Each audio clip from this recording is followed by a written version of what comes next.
जनाब, पाकिस्तान में real estate की हब्बड़ दब्बड़ मची हुई है। लॉज आ रहे हैं, प्रोजेक्ट्स आ रहे हैं, बातें हो रही हैं, हर दिन न्यूज़पेपर में आर्टिकल्स आ रहे हैं। तो इसका फायदा जरूर उठाना है हमने, लेकिन कैसे उठाना है, वो बेसिक चीजें क्या है जो हम लोगों ने जरूर कंसिडर करनी है। आइए आज के शो में उन चीजों के ऊपर बात करते हैं और डिस्कशन करते हैं। सलाम वालेकुम, मेरा नाम है Zeeshan Shah, CEO Dagmar private limited, और इस वीडियो में आपको 4 पॉइंट्स बताऊंगा जिसका खास ख्याल रखना है आपने रियल एस्टेट में सरमायाकारी करने के लिए। तो सबसे पहला सेगमेंट, सबसे पहला पॉइंट जिसका आपने ख्याल करना है वो है, आपने देखना है डेवलपर कौन है। अच्छा, ये एक बड़ा मजे का नजरिया है। हम इन्वेस्टमेंट प्रोजेक्ट में तो चलो करते ही करते हैं, लेकिन हम इन्वेस्टमेंट अपनी टाइम की, अपने रिस्क की, अपने पैसों की ज्यादा डेवलपर पर कर रहे होते हैं, जिसने इस प्रोजेक्ट को डिजाइन करना है, जिसने उस प्रोजेक्ट को बनाना है, डिलीवर करना है, और फिर बाद में पाकिस्तान में तो वो डेवलपर प्रोजेक्ट को बनने के बाद चलाता भी है, मैनेज भी करता है। ये थोड़ी चीजें चेंज होंगी, लेकिन अब डेवलपर के बारे में अगर हम फोकस करें पाकिस्तान के ऊपर, तो किस किस्म के डेवलपर्स होते हैं पाकिस्तान में? 3 किस्म के डेवलपर्स हैं, ठीक है। सबसे पहले हमारे आते हैं पब्लिक सेक्टर डेवलपर। अच्छा, पब्लिक सेक्टर डेवलपर कौन है, क्या करता है? ये ज्यादातर हमारी डेवलपमेंट अथॉरिटीज है, जिनका एक्चुअली काम है कि उन्होंने मॉनिटर करना है जो भी डेवलपमेंट्स हो रही हो शहर में, बड़ी छोटी, रेजिडेंशियल, कमर्शियल, इंडस्ट्रियल, उसकी अप्रूवल्स देते हैं। लेकिन ये डेवलपमेंट अथॉरिटी साथ में एज अ डेवलपर रोल भी प्ले करते हैं। ये एक वजह है जिसपे काफी सारी डेवलपमेंट अथॉरिटीज की थोड़ी सी चीखें निकली हैं जब ये हमारा रियल एस्टेट रेगुलेशन एक्ट आया, क्योंकि उसके तहत ये इनको भी एज अ डेवलपर ट्रीट कर रहा है। एग्जांपल देता हूं, फैसलाबाद शहर में हमारा डेवलपमेंट अथॉरिटी का नाम है फैसलाबाद डेवलपमेंट अथॉरिटी। सारे जो प्रोजेक्ट्स फैसलाबाद में होते हैं वो इनके थ्रू जाने होते हैं, इन्होंने अप्रूवल देनी होती है, इन्होंने रेगुलेट करना होता है, लेकिन इसके अलावा ये डेवलपर का भी रोल प्ले करे। एग्जाम्पल है हाउसिंग सोसाइटी एफडीए सिटी के नाम से। फैसलाबाद डेवलपमेंट अथॉरिटी ही ने ये सोसाइटी प्लान की है और इसको मैनेज कर रहे हैं और लोगों से पैसे भी ले लिए हैं और इनका काम है डिलीवर करना। एफडीए सिटी के साथ क्या हो रहा है मैं भी उसमें नहीं जाऊंगा, अभी हम डेवलपर की हद तक की बातें रखेंगे। तो ये था हमारा पहला डेवलपर की काइंड, पब्लिक सेक्टर डेवलपर। दूसरी आती है हमारी जी प्राइवेट डेवलपर। अब प्राइवेट डेवलपर की बहुत सारी कह ले वेरिएशंस है। प्राइवेट डेवलपर है बेसिकली प्राइवेट सेक्टर का बंदा या कंपनी जो जिम्मा ले ले कि उसने एक डेवलपमेंट करनी है। अब वो सोसाइटी हो, वो मिक्स यूज कमर्शियल प्रोजेक्ट हो जाए, इंडस्ट्रियल प्रोजेक्ट हो जाए, वो जिस तरह का भी प्रोजेक्ट हो। प्राइवेट डेवलपर की तरीकेकार किस तरह के होते हैं भाई? या तो वो सोल एंटरप्रेन्योर होगा, या किसी के साथ पार्टनरशिप में करेगा, या किसी के साथ जॉइंट वेंचर में करेगा। आमतौर पर जो बहुत कॉमन किस्म की जेवी एग्रीमेंट्स हैं उसको हम कहते हैं कि एक डेवलपर एक लैंडलॉर्ड के साथ कंबाइन हो जाता है और वो एक जॉइंट वेंचर के अंदर एक प्रोजेक्ट करता है। वरना या मोस्टली जो सबसे सिक्योर है वो ये है कि भाई वो जमीन भी उसकी अपनी है और प्रोजेक्ट उसके ऊपर वो प्लान और डिजाइन कर रहा है, और टीम्स जो है उसने आगे अपनी या तो कॉन्ट्रैक्ट पे ली हुई है या एम्प्लॉई बेसिस के ऊपर उसने रख ली है। तो ये है प्राइवेट डेवलपर। थर्ड काइंड है हमारे यहां इंटरनेशनल डेवलपर। ये डेवलपर हैं जो बेसिकली उनकी एक्सपर्टीज, उनका एक्सपीरियंस, उनकी रजिस्ट्रेशन बाहर के ममालिक में। इसका एक प्राइम एग्जाम्पल है जिस तरह हम ईमार ग्रुप को देखते हैं। ये दुबई का एक ग्रुप है और लेकिन इनकी डेवलपमेंट्स दुनिया के और बड़े मुख्तलिफ शहरों में है, मुल्कों में है। समझो कि पाकिस्तान के अंदर भी ये डेवलपमेंट्स कर रहे हैं। इनकी जो सारी एक्सपर्टीज होती है वो इंटरनेशनल होती है। ऑब्वियसली लोकल भी यूज कर रहे होते हैं वो रिसोर्सेज हमारे, लेकिन ये मिक्स एंड मैच कर रहे होते हैं। तो सबसे पहले जो पहला आपने ख्याल करना है वो है कि भाई किस किस्म के डेवलपर को आप रिसर्च करें, उसके ऊपर किसके साथ आपने फिक्स होना है, किसके साथ आपने इन्वेस्टमेंट करनी है, किसके बारे में आप जानना चाहते हैं। वो प्राइवेट है, पब्लिक है या इंटरनेशनल है। अच्छा, इन तीनों किस डेवलपर्स की जो काइंड्स हैं, ये पब्लिक हो जाए, प्राइवेट हो जाए, इंटरनेशनल हो जाए, इन सब की एक खास किस्म की स्पेशलाइजेशन होती है। वो स्पेशलाइजेशन होती है किस किस्म के रियल एस्टेट प्रोजेक्ट के अंदर ये एक्सपीरियंस रखते हैं, ये प्रोफिशिएंसी रखते हैं। वो क्या काइंड्स होती हैं? बेसिकली है, क्या ये रेजिडेंशियल सोसाइटीज के डेवलपर्स हैं, क्या ये मिक्स यूज कमर्शियल के डेवलपर्स हैं, इंडस्ट्रियल के डेवलपर्स हैं, इनकी जो पास प्रोजेक्ट प्रोफाइल है उसमें किस किस्म के प्रोजेक्ट्स के ऊपर रुझान है इनका। ये आपको इस स्टेज के ऊपर रिसर्च करना इसलिए जरूरी है क्योंकि आपका ऑब्जेक्टिव क्या है। आप जब इन्वेस्टमेंट कर रहे हैं रियल एस्टेट में, आप चाह रहे हैं कि आप अपनी इन्वेस्टमेंट को बढ़ाएं या फिर आप वो फर्स्ट यूज बेसिस पे जाना चाह रहे हैं कि फॉर एग्जांपल कोई अच्छा डेवलपर है जिसने डिलीवर भी किया हुआ है और वो एक किस्म की जो खास डेवलपमेंट है उसको बहुत ज्यादा कर चुका है और वो डिलीवर भी कर चुका है। फॉर एग्जांपल बैरिया टाउन है, बहुत वेल रिस्पेक्टेड उसका बेंचमार्क है एक रेजिडेंशियल सोसाइटीज में पूरे पाकिस्तान में। उसने जो प्रोजेक्ट्स बड़े बड़े बनाए हैं उसको डिलीवर भी किया है और अच्छी सर्विसेज और इम्यूनिटीज दे रहा है। अब एज एन इन्वेस्टर अगर मैं कोई घर लेना चाह रहा हूं और मैं देख रहा हूं कि कौन सा डेवलपर है जो रेजिडेंशियल में एक्सेल करता है, तो मैं इस स्टेज के ऊपर अपनी रिसर्च करूंगा और इस स्टेज के ऊपर ही मैं देखूंगा कि ये डेवलपर अब नए प्रोजेक्ट्स कहां लॉन्च कर रहा है और मैं एज एन इन्वेस्टर इस काइंड के लिए कैसे फायदा उठा सकता हूं। हाँ, अगर अब मैंने अपनी इन्वेस्टमेंट के ऊपर रिटर्न सबसे अच्छे लेने हैं तो फिर मैं देखूंगा कि भाई mixed use large scale projects में एक्सपर्टीज कौन रखता है। अब वो बेशक कोई भी डेवलपर हो, प्राइवेट हो, इंटरनेशनल हो या पब्लिक सेक्टर का अदारा हो, जो large scale mix use projects कर रहा है कमर्शियल के और हमें अच्छे रेट पर अच्छी इन्वेस्टमेंट अपॉर्चुनिटीज दे रहा है। तो ये नंबर 1 रीजन है जिसको आपने इस स्टेज पे कंसिडर करना है। भाई डेवलपर कौन है, उसकी एक्सपर्टीज किधर है, क्या है। Segment number 2, scrutiny. डेवलपर की छानबीन करना, उसके पेपर वर्क में घुसना, उसकी रजिस्ट्रेशंस देखना, उसकी टीम देखना, ये बहुत जरूरी है। बिकॉज हमारे यहां पाकिस्तान में जैसा मैंने बोला कि मिक्स्ड किस्म के तरीकेकार होते हैं इनकी रजिस्ट्रेशन के। आने वाले वक्त में जो हमारी रेगुलेशंस बन रही है उस पर ये सब स्टैंडर्ड हो जाएगा, ये सब सेंट्रलाइज्ड हो जाएगा ये रियल एस्टेट रेगुलेशन एक्ट के जरिए। लेकिन उससे पहले अभी तक तरीकेकार क्या चल रहे हैं, आपने क्या क्या देखना है। आप डेवलपर हो, आप किधर रजिस्टर्ड हो, आपकी पब्लिकली अवेलेबल डेटा क्या क्या है, आपने पिछले पास प्रोजेक्ट्स में क्या क्या किया हुआ है। अगर आपने कंप्लीट नहीं किया हुआ तो अंडर अभी जो कंस्ट्रक्शन है वो कौन कौन से प्रोजेक्ट्स है। और अगर डिलीवर नहीं हुए, आपने कंस्ट्रक्शन कर लिया, आपने लॉन्च कर दिया, आपने बेच भी दिया और डिलीवर भी नहीं किया हुआ आपने अभी तक, तो क्या हैं वो प्रोजेक्ट्स, उनकी वजूहात क्या हैं। अच्छा, और इस डेवलपर की टीम में कौन है। हम देखते हैं कि हर ऑर्गेनाइजेशन को जो हेड कर रहा होता है ना, वो एक बहुत experienced, energetic, charismatic, visionary leadership होनी चाहिए उसकी, और वो यूजुअली एक बंदा होता है। अब वो प्राइवेट लिमिटेड, अगर पब्लिक या प्राइवेट लिमिटेड का स्ट्रक्चर तो वो सीईओ होगा, अगर पार्टनर है तो वो मेन पार्टनर होगा, अगर सोल प्रोप्राइटर है तो वो बंदा खुद जो मेन एंटरप्रेन्योर है वो होगा। एक लीडर की शक्ल हमेशा हमें चाहिए होती है। थोड़ा सा अगर मैं ऑफ ग्रिड एग्जांपल दूं, फॉर एग्जांपल एप्पल की अगर हम बात करते हैं तो हमारे लिए एकदम से जब वो एक नाम आता है वो स्टीव जॉब्स आता है। इसी तरह माइक्रोसॉफ्ट की बात करें तो एक ही नाम आता है हमारे यहाँ, जो मिस्टर गेट्स हैं। फेसबुक, ट्विटर, मतलब कोई भी ऑर्गेनाइजेशन ले, अब अगर मैं बैरिया टाउन भी लूं, रियल एस्टेट का एग्जांपल लूं, तो मेरे दिमाग में एक लीडरशिप आती है, एक विजन आती है और एक बंदे के साथ मैं उस ब्रांड को एसोसिएट कर सकता हूं जो मलिक रियाज साहब है। इसी तरह आपकी जिम्मेदारी है कि आप इस डेवलपर के स्ट्रक्चर के अंदर पहुंचे टॉप तक कि लीडर कौन है जो इस पूरी किश्ती को चला रहा है और उस बंदे की कैपेसिटीज क्या है, उस बंदे का विजन क्या है, उस बंदे ने अपने विजन के अंदर और क्या क्या काम किए हुए हैं इससे पहले अगर कोई किए हैं, और रेलेवेंट एक्सपीरियंस क्या है स्पेशली रियल एस्टेट के हवाले से। ये चीज जो है ज्यादातर हम इसको बहुत ओपनली नहीं बोलते, पब्लिक नहीं बोलते, बट ये एक स्ट्रेटेजिक डिसीजन मेकिंग फैक्टर है। अच्छा, ये हो गया हमारा जो लीड कर रहा है ऑर्गेनाइजेशन को। इसके बाद में जो टीम में इंपॉर्टेंट एलिमेंट्स होते हैं जो आपने खास तौर पर जिसका ख्याल रखना है, वो ये और भी एलिमेंट्स होते हैं। एक होता है आर्किटेक्ट। आपका इस डेवलपर का किस आर्किटेक्ट के साथ अंडरस्टैंडिंग है, क्या वो एक ही आर्किटेक्ट है, क्या वो हर प्रोजेक्ट के ऊपर डिफरेंट आर्किटेक्ट लेता है, और वो आर्किटेक्ट की कैपेसिटी क्या है to design a functional and aesthetically pleasing building. वो खाली अच्छी चीज दिखने में नहीं बना देना होता, वो उसका फंक्शन भी हो और उसकी कमर्शियल फीजिबिलिटी भी हो। वो अच्छा पढ़ा लिखा एक्सपीरियंस आर्किटेक्ट आपके लिए एक अच्छी चीज डिजाइन करता है। सेकंड, मार्केटिंग टीम कौन है, क्या मार्केटिंग इन हाउस है या ये मार्केटिंग किसी मार्केटिंग प्रोफेशनल के साथ जेवी की हुई है। आमतौर पर हमारे यहां पाकिस्तान में ये सुने होंगे नाम आपने, जमीन के, स्टार मार्केटिंग, घराना, ये सारे अब और भी बड़े बड़े नाम आ रहे हैं हमारे यहाँ जो रियल एस्टेट मार्केटिंग में स्पेशलाइज कर रहे हैं और वो प्रोजेक्ट्स को ओनरशिप भी ले रहे हैं और मार्केट भी कर रहे हैं।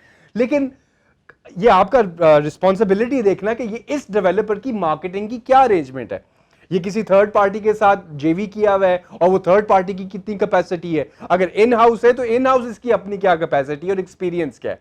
अच्छा, इसके बाद हम आते हैं इसकी टेक्निकल टीम के ऊपर। इसके स्ट्रक्चरल कंसल्टेंट्स हो गए, मैकेनिकल कंसल्टेंट्स हो गए, इलेक्ट्रिकल कंसल्टेंट्स हो गए, क्या वो हैं, क्या वो इन हाउस हैं, या वो भी कोई इसने थर्ड पार्टी अच्छे प्रोफेशनल कंपनीज या इंडिविजुअल्स के साथ कॉन्ट्रैक्चुअल अंडरस्टैंडिंग की हुई है। ये ज्यादा इंपॉर्टेंट होता है जब हम हाई राइज बिल्डिंग्स की बात करते हैं।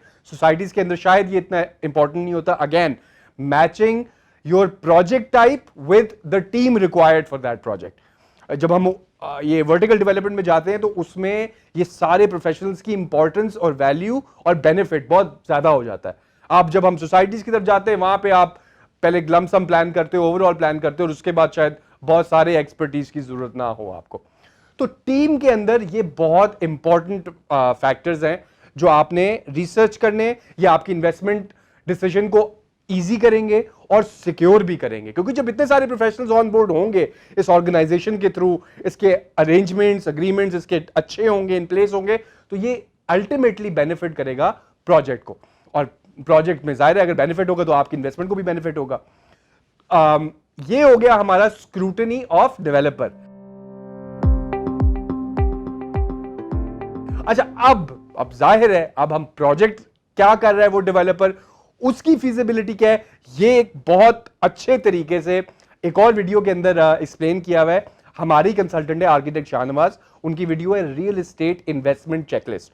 उसके अंदर एक प्रोजेक्ट को आपने किस टेक्निकल नजरिए से देखना है, क्या क्या देखना है, कब देखना है, किस मार्केट में है, क्या डिजाइन एलिमेंट्स है, काफी अच्छी डिटेल वीडियो बनाई हुई है। वो मैंने लिंक अपनी डिस्क्रिप्शन में भी दिया हुआ है, आप उसमें जाके जरूर देखिएगा वीडियो। और इस स्टेज के ऊपर प्रोजेक्ट की भी उतनी स्क्रूटनी इंपॉर्टेंट है जितनी डेवलपर की स्क्रूटनी कर रहे हैं आप।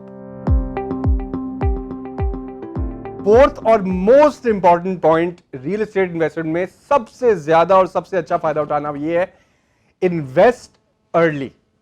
अच्छा, अब इसमें मैं बड़े मजे का एक आपको एक ग्राफ में भी अंडरस्टैंडिंग करवाऊंगा, दिखाऊंगा कि मैं क्या मेरा मतलब है। अब इस ग्राफ में जो सबसे पहली हमने assumption लेनी है वो है लैंड वैल्यू assumption। ठीक है, इसको हम इधर कहते हैं लैंड वैल्यू assumption। ये मेरी राइटिंग को माइंड नहीं करना। अब इसमें assumption बेसिक ये है कि लैंड वैल्यू हमेशा विद टाइम जाती ऊपर है, लेकिन किस रेट से जाती है वो फर्क पड़ता है। तो अब हम एक्स एक्सिस और वाई एक्सिस के ग्राफ्स बनाते हैं, जिसमें एक तरफ हम लिखेंगे टाइम और दूसरी तरफ हम लिखेंगे वैल्यू। अब over the period of time एक होती है जिसकी कांस्टेंट जाती है, वो अच्छी डेवलपमेंट्स होंगी, इसकी विद टाइम कांस्टेंटली एक ही पेस के ऊपर वैल्यू जाती रहेगी। एक होती है जो ओवर द टाइम आस्ता आस्ता ऊपर जाती है। एक होती है जो एकदम किसी भी वजह से, किसी जंप की वजह से एकदम ऊपर, एक्सपोनेंशियल रेस जिसको कहते हैं, वो उस तरह जाती है। और एक होती है जो ओवर द टाइम, बहुत ओवर द टाइम, वो आस्ता आस्ता आस्ता आस्ता आस्ता आस्ता आस्ता आस्ता ऊपर जाएगी। ये चार बेसिक मॉडल्स हैं, और भी होंगे, लेकिन इस ग्राफ में, इस मेरा जो basic model of investment point of view से मैं बात करने लगा हूं, उसके लिए भी हम इन्हीं को देखेंगे। अब हमने बेसिक असम्पशन अपना आइडेंटिफाई कर लिया, उसको अब हम यूज करेंगे अपने इस मॉडल में, जिसको अब हम लोग कह रहे हैं बेस्ट इन्वेस्टमेंट टाइम। लो जी, अब हम दोबारा से अपना एक्स एक्सिस और वाई एक्सिस बनाएंगे। एक तरफ हम बोलेंगे टाइम और दूसरी तरफ हम बोलेंगे वैल्यू। ये है वैल्यू ऑफ लैंड अप्रिसिएशन, जिस तरह हमने पिछली बार आइडेंटिफाई किया था, और दूसरी तरफ होगी हमारी कॉस्ट ऑफ इन्वेस्टमेंट। ठीक हो गया। टाइम को अब हम लोग बोलेंगे जी 0, एक स्टार्टिंग पॉइंट देंगे हम, और हम हर 6 मंथ्स के एग्रीगेट्स करेंगे। 6 मंथ हो गया, 1 ईयर हो गया, 1.5 ईयर हो गए जी, 2 ईयर हो गए, 2.5 और 3। अच्छा, 3 ईयर मैं इसलिए कह रहा हूं कि आमतौर पर जो प्रोजेक्ट्स होते हैं वो यूजुअली 3 ईयर का पोजेशन टाइम देते हैं या 4 ईयर का पेमेंट प्लान होता है इनका, तो ये मेरा मॉडल में हम उसको यूज करेंगे। इधर वैल्यू और कॉस्ट के लिए हम इंक्रीमेंट्स बना लेते हैं अपने 25%, ये परसेंटेज है, ठीक है, 25, 50, 100, 150, 200, 250 एंड अबव। ठीक हो गया। अब पिछले हमने मॉडल में जो आइडेंटिफाई की थी, हम अपनी लैंड की दोबारा से करते हैं। हम कह रहे हैं कि जी लैंड आस्ता आस्ता ऊपर जाएगा और एकदम हम ऊपर करेंगे। अच्छा, ये इस ग्राफ में मैंने लैंड वैल्यू बेसिकली इस तरह की इसलिए ली है क्योंकि जो ये पॉइंट है हमारा, हम अज्यूम कर रहे हैं कि जी 3 ईयर पे उसने आपको पोजेशन दे दिया। ठीक हो गया, मतलब कि उसका प्रोजेक्ट डिलीवर हो गया। उसके बाद आपने मैक्सिमम एक अपनी वो अचीव कर ली वैल्यू, और उसके बाद ऊपर ही जाएगा। जो प्रोजेक्ट बन के बिकता है उसकी वैल्यू अलग होती है, जब बन रहा होता है तो आस्ता आस्ता जा रही होती है। लो जी, अब इन्वेस्टमेंट टाइम्स क्या होते हैं। इन्वेस्ट को अब हम कॉस्ट को ले रहे हैं, तो मैं आपको एक ग्राफ पहले पूरा बना देता हूं। अब ये हमारा आइडेंटिफाई हो गए एरियाज ऑफ टाइम कह लें जिसपे हम लोग इन्वेस्टमेंट कर रहे हैं। अब जो ये मार्जिन्स बन रहे हैं हमारे, जो ये गैप्स बन रहे हैं ना, छोटे छोटे, आप ये देखेंगे ये कम होते जा रहे हैं। ये आपका है प्रॉफिट इन कैपिटल गेन। इसका क्या मतलब है? अब आप ये नोटिस करें, जब आप इस जगह से इन्वेस्ट कर रहे हैं तो आप इतना प्राइस कम दे रहे हैं। वो क्यों? क्योंकि डेवलपर इस स्टेज के ऊपर अभी टाइम वाइज 0 पॉइंट पर है। इसने अभी बिल्कुल प्लान अनाउंस किया होगा, या सिर्फ इसने फेसबुक पे लॉन्च किया होगा, अनाउंसमेंट की होगी कि भाई मैं प्रोजेक्ट करने जा रहा हूं। जैसे जैसे टाइम बढ़ता जाता है, आप ये देख रहे हैं, उसका प्रोजेक्ट भी बनता चला जाएगा, ग्रे स्ट्रक्चर बन जाएगा, फाउंडेशन बन जाएगी उसकी। तो जैसे जैसे टाइम बढ़ता जा रहा है, कॉस्ट आपकी ऊपर जाती जा रही है, ठीक है, और वैल्यू वो जो लैंड की साथ साथ ऑब्वियसली ऊपर जा रही है, क्योंकि वैल्यू एडिशन हो रही है उसके ऊपर। तो इस हिसाब के मुताबिक बेस्ट टाइम होता है ग्रे स्ट्रक्चर से पहले पहले इन्वेस्ट करने का, ताकि आपको मैक्सिमम कैपिटल गेन वैल्यू मिल जाए। अब आप इस पूरे पॉइंट पे कहीं भी बेचेंगे तो आप अपनी कैपिटल गेन ले सकते हैं। अगर आप इस पूरे पॉइंट पे बेचते नहीं, आप कहते भाई आपके पास इतनी होल्डिंग पावर है कि आपने इस पॉइंट तक होल्ड करना है, तो ये जो सारी आपको मतलब कि इस टाइम तक कैपिटल गेन परसेंटेज मिलेगी, वो आपकी इसके ऊपर भी आपकी, अगर आपने ऊपर तक होल्ड करना है। ये जो आप देख रहे हैं, ये यूजुअली कम भी हो सकता है, ज्यादा भी हो सकता है। ये तब होता है कि जब जो बनी हुई चीज है उस पर ज्यादा मार्जिन लोग ना कमा पाते हैं और ना मांग पाते हैं, क्योंकि ऑब्वियसली जो बनी हुई चीज होती है उसका एक मार्केट में रेट एस्टैब्लिश हो चुका होता है। प्राइम टाइम होता है कि आप इसके पहले इन्वेस्ट करें। ये थे हमारे 4 मेन रीजंस। इसको आपने रिसर्च करना है, आपने मानना है और यकीन माने कि आप इसका फायदा उठाएंगे। और डेवलपर्स में जो आप रिसर्च अपनी कर रहे होंगे, उसमें से एक डेवलपर मैं भी आपको बता देता हूं, हमारे ऊपर भी आप रिसर्च करें, अपनी ड्यू डिलिजेंस पूरी करें। हमारी जो डेवलपर्स हैं वो शाहनवाज एसोसिएट्स प्राइवेट लिमिटेड और डैगमार प्राइवेट लिमिटेड, ये जेवी है। शाहनवाज एसोसिएट प्राइवेट लिमिटेड हमारी टेक्निकल कंसल्टेंट्स हैं, जिसमें architecture, design, project management, engineering आती है। और डैगमार प्राइवेट लिमिटेड इज डेवलपर और मार्केटिंग रियल एस्टेट की जो हम लोग करते हैं। और मिलके शाहनवाज एसोसिएट प्राइवेट लिमिटेड का जो एक्सपीरियंस है, स्पेशली फैसलाबाद शहर में, सारे जो बड़े आइकॉनिक प्रोजेक्ट्स हैं, प्रोजेक्ट्स दैट मैटर, और प्रोजेक्ट्स जिन्होंने शेप किए है इस शहर की स्काईलाइन को, और सिर्फ एक बार नहीं 2 बार किया है। और अब ये जो अब तीसरी बार हम अपना गट वाला कमर्शियल, अब करंट हमारा जो प्रोजेक्ट है ये करें, ये तीसरा सबसे बड़ा स्काईलाइन डिफरेंस होगा। पहली बार हम डी ग्राउंड से लेके गए कोहिनूर सिटी में, जिधर आप देखते हैं प्रोजेक्ट लाइक मीडियाकॉम, कोहिनूर 1, ये जो पूरी स्ट्रिप है उसके ऊपर जो हमारे प्रोजेक्ट्स हैं वो वहां पर हैं। फिर हम आए किनाल रोड की तरफ। किनाल रोड पे हमने डिजाइन किया लायलपुर गैलरिया। नहीं सोच सकते थे कोई यार इतना मैग्नानिमस डिजाइन, इतने अच्छे फीचर्स, इतना बड़ा प्रोजेक्ट कैसे बनेगा, वो भी किनाल रोड पे। और ये ज्यादा पुरानी बातें नहीं कर रहे हम, ये कुछ साल पहले की बातें कर रहे हैं। डेवलपर सोहेल खट्टक साहब विजनरी डेवलपर, मानते थे शाहनवाज साहब की विजन में और डिजाइन में, और मिलके एक बड़ी अच्छी टीम बनी। और अब शाहनवाज साहब खुद डिजाइन भी कर रहे हैं, डेवलप भी कर रहे हैं। किनाल रोड के बिल्कुल जो एंड पॉइंट है, जैसे फैसलाबाद की अब नई एंट्रेंस शहर को एंटर करते हैं जिस साइड से, उधर अब हम लोगों ने गट वाला कमर्शियल लॉन्च किया है। और ये 17 story project, 24 lakh square feet covered area, ये शहर का नहीं बल्कि मुझे तो लगता है कि सूबे का सबसे बड़ा ग्रैंड प्रोजेक्ट होना है। तो अपनी ड्यू डिलिजेंस करें। हमारी company is registered in FBR as a developer, registered in SECP, security exchange commission of Pakistan, जो कि रेगुलेटरी अथॉरिटी है। तो और सारी गवर्नमेंट कंप्लायंसेस हमारी पूरी हैं, प्रोजेक्ट की भी पूरी हैं, कंपनी की भी पूरी हैं। ये सारी चीजें एडेड वैल्यू देती हैं। बट इस वीडियो में मैं जरा जेनेरिक रख रहा था। रिसर्च पूरी करें, डेवलपर में इन्वेस्टमेंट करें, लॉन्ग टर्म रिलेशनशिप बनाएं उसके साथ, क्योंकि एक जो डेवलपर है जो इस बिजनेस में है, उसने एक प्रोजेक्ट नहीं करना, उसने मल्टीपल करने हैं, उसने डिलीवर भी करने हैं और डेवलपमेंट्स भी आगे करते रहनी है। आई होप ये पॉइंटर्स आपको किसी ना किसी तरीके से बेनिफिट देंगे। आप इन्वेस्टमेंट करेंगे। अगर आप इन्वेस्टमेंट नहीं करेंगे तो आप हमारे न्यूज़लेटर पे सब्सक्राइब कीजिए, मेरे इस चैनल पे भी सब्सक्राइब कीजिए। हम बहुत सारा इंफॉर्मेशनल मटेरियल आगे बनाने वाले हैं, बहुत मजे के कंटेंट, और आगे थोड़ी सी कंट्रोवर्शियल वीडियोस भी बनाने लगे, जिसमें हमने ज़रा पब्लिक सेक्टर के डिफरेंट जो चीज़ें हमें एज ए डेवलपर तंग कर रही हैं वो क्या है, और हम प्रपोजल क्या देते हैं कि उसको ठीक कैसे हो सकती हैं, उसमें ऑन बोर्ड होएं, आप भी फीडबैक दें। इस चैनल के थ्रू आपकी भी आवाज़ सुनी जाएगी, और आपकी, क्योंकि जाहिर अगर आपने इन्वेस्टमेंट करनी है इस इंडस्ट्री के अंदर तो एक आवाज़ आपकी भी होनी चाहिए।